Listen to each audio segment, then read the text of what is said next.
Mrs. Jones here, just checking in again to see how things are going. I'm going to read you a new book today, but first I want to tell you about my cool new glasses.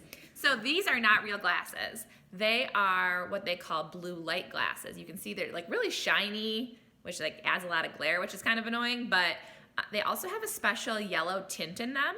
So that helps me when I'm looking at my phone, when I'm looking at my computer, when I look at the TV. There's a lot of blue light in those things, and those help us.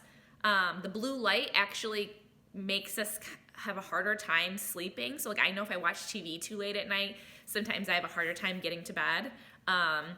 Makes us a little more restless. So the fact that we're home more and I'm using my technology a lot more, I'm starting to get a little bit of headaches. I don't know if you guys have gotten any headaches or anything from using too much technology. So make sure you're not on your devices for too long, okay?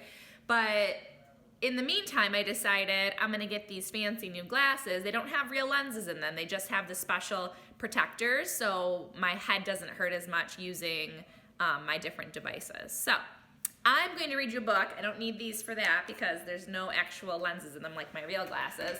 But for those of you who have seen me in my real glasses, they look a lot alike, don't they? So the book I'm gonna read you today is The Tiny Seed. And this is one of my favorites because Eric Carle is one of my absolute favorite authors. I'm sure many of you have heard this book before. It is autumn. A strong wind is blowing. It blows flower seeds high in the air and carries them far across the land. One of the seeds is tiny, smaller than any of the other. Will it be able to keep up with the others? And where are they all going?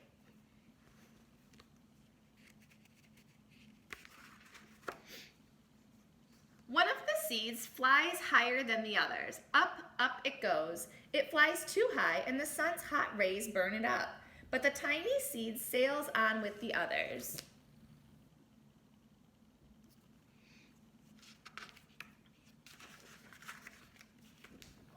Another seed lands on a tall and icy mountain.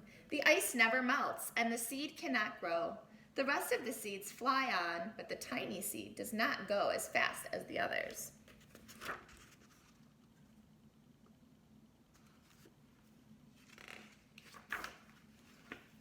Now they fly over the ocean. One seed falls into the water and drowns. The others sail on with the wind, but the tiny seed does not go as high as the others.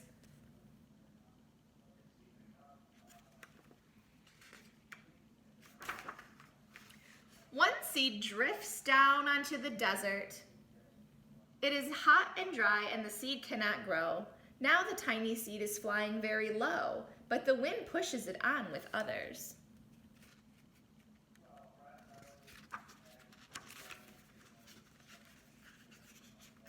Finally, the wind stops and the seeds fall gently down on the ground. A bird comes by and eats one seed.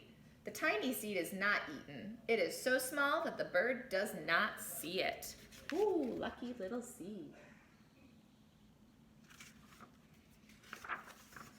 Now it is winter.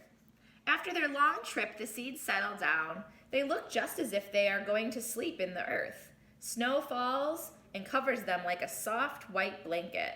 A hungry mouse that also lives in the ground eats a seed for his lunch. But the tiny seed lies very still and the mouse does not see it.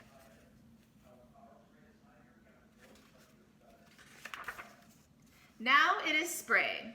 After a few months, the snow has melted. It is really spring.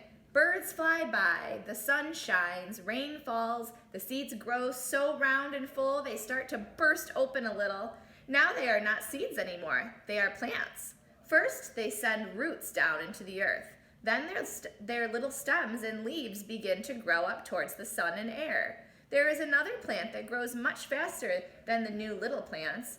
It is a big fat weed, and it takes all the sunlight and the rain away from one of the small little plants, and that little plant dies. The tiny seed hasn't begun to grow yet. It will be too late. Hurry! But finally, it too starts to grow into a plant.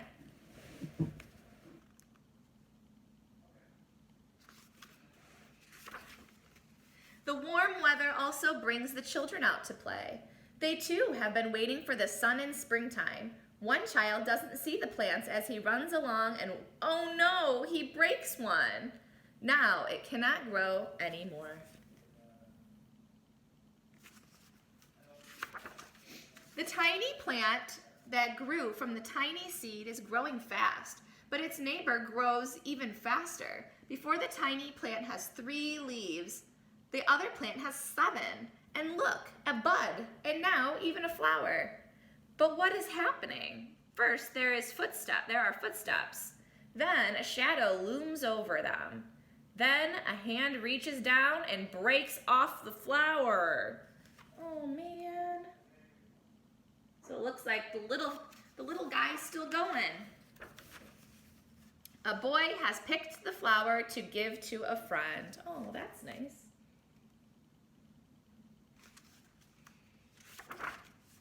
It is summer. Now the tiny plant from the tiny seed is all alone. It grows on and on. It doesn't stop.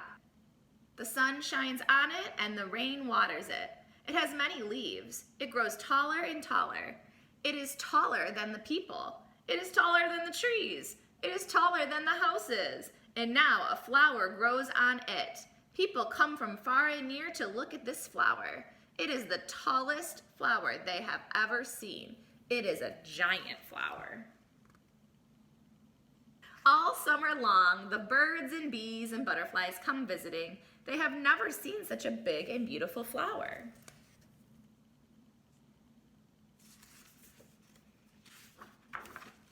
Now it is autumn again. The days grow shorter, the nights grow cooler, and the wind carries yellow and red leaves past the flower. Some petals drop from the giant flower and they sail along with the bright leaves over the land and down to the ground.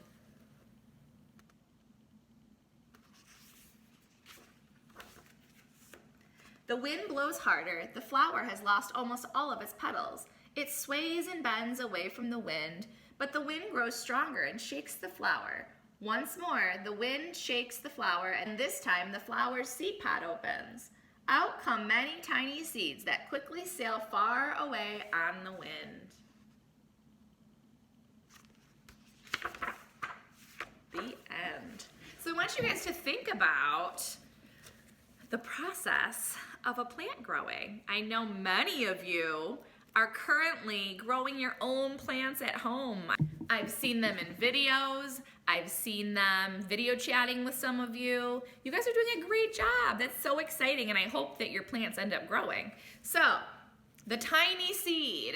Think about the process of how the seed begins, how it becomes a flower, and then how it becomes seeds again. Think about each of those steps. So you can think of that as like a sequence of events, so you can talk that over with your family. So I hope you really love this book. I want you to be thinking about too how this is relating to the time of the year that we're in. We're in spring right now. So you could be growing some plants at home. You could either grow them in little Dixie cups, little cups in your house, or maybe you grow some in your backyard. I would love to start a vegetable garden at my house, but unfortunately all the stores are closed for me to buy supplies. So I'm not gonna be able to do that this year, but hopefully next year I can do something like that. Maybe I can do something inside, just like some of you. So anyway, hope you guys enjoyed this book, and I will see you guys next week. Bye.